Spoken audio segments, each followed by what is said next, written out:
Now today I have another music spotlight for you, and I will be asking the question, guys, who remembers the band Mr. Mister? Man, that takes me back to the 80s. In fact, they were only around for that decade. I mean, once you hit 1990, the band kind of disbanded and they didn't really have any more albums out. So guys, I'm going to go back right to the start of when the band was formed today, and we're going to discuss what happened and where they ended up. So stick with me, guys, if you're a Mr. Mister fan, as we unravel and remember the American rock band from the 80s.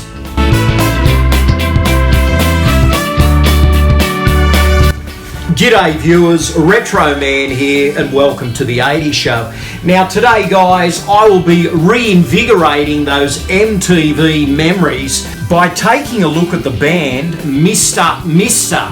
Do you remember them? They were a band that came out of Phoenix, Arizona, and they were around from the early 80s to about 1990.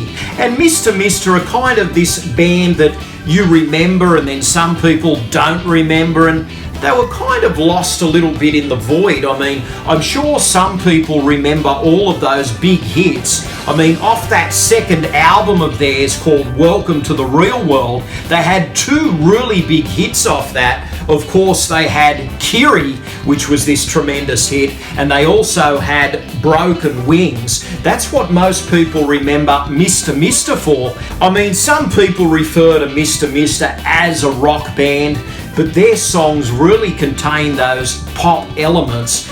And guys, the amazing thing about Mr. Mister frontman Richard Page is that when that band was going to break, Richard had all of these offers from other bands. I mean, Bobby Kimball had stepped away from Toto and they offered Richard Page the gig with Toto, and Richard said, no, I'm okay, I've got my own thing going on.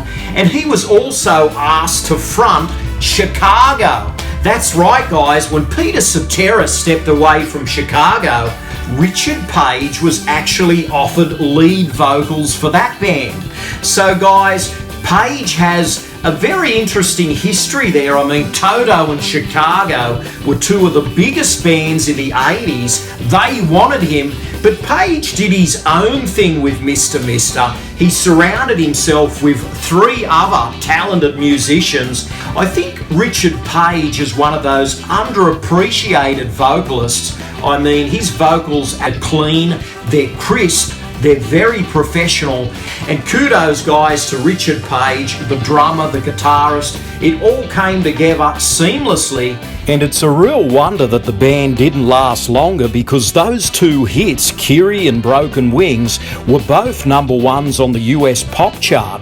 And who can forget those movie songs, Is It Love from the action comedy Stakeout, and the title song for the Lou Diamond Phillips movie, Stand and Deliver? Both of those were quite successful as well. All in all, the band released 3 albums in the 80s, and they began working on a 4th album called Pull, which was recorded between 1989 and 1990. But sadly, the band broke up after the recording sessions, and RCA Records decided not to release the album. But there was a silver lining for the band. 20 years later, in 2010, Pull was remastered and finally released to welcome applause by their die-hard fans. Since 2010, there has been some speculation as to whether Mr. Mister would return with some more music.